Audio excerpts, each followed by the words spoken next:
ಚಿಕ್ಕಮಗಳೂರಿನಲ್ಲಿ ಮುಂದುವರೆದ ಭಾರೀ ಗಾಳಿಮಳೆಯ ಆರ್ಭಟ. ಭಾರೀ ಗಾಳಿಮಳೆಗೆ ರಾಷ್ಟ್ರೀಯ ಹೆದ್ದಾರಿಗೆ ಬಿದ್ದ ಬೃಹತ್ ಗಾತ್ರದ ಮರ. ಚಲಿಸುತ್ತಿದ್ದ 2 ಕಾರಿನ ಪ್ರಯಾಣಿಕರು ಜಸ್ಟ್ ಮಿಸ್. ಮರ ಬಿದ್ದ ರಭಸಕ್ಕೆ ಆಟೋ ಸಂಪೂರ್ಣ ಜಖಂ. ಚಿಕ್ಕಮಗಳೂರು ಹೊರವಲಯದ ಗವನಹಳ್ಳಿ ಬಳಿ ಘಟನೆ. ಕಡೂರು ಮಂಗಳೂರು ರಾಷ್ಟ್ರೀಯ ಹೆದ್ದಾರಿಯಲ್ಲಿ ಅವಘಡ.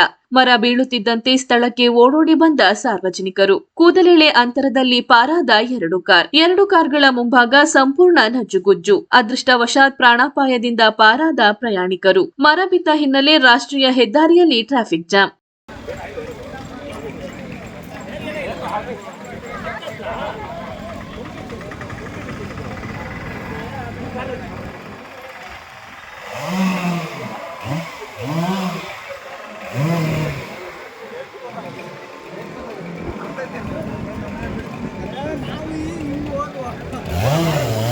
ತೆರವು ಕಾರ್ಯ ಸಮೀಪದ ಸಾಮೀಲ್ ಮಾಲೀಕರಿಂದನೇ ಕಾರ್ಯ ಕೈಗೊಂಡಿದ್ದು ಮೋಟರಿಂದ ಮರವನ್ನು ಸಹ ಕಡಿಯುವ ವ್ಯವಸ್ಥೆನಾಗಲಾಗಿದೆ.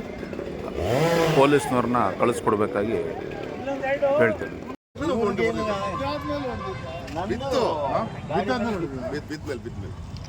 ಮರ ಬಿದ್ಮೇಲೆ ನಾನು ಹೋಗಿ ನಾನೇ ಹೊಡೆದಿದ್ದು.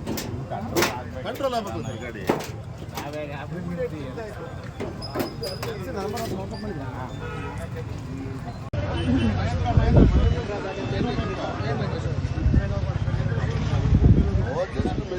ಕಾಂಪೌಂಡ್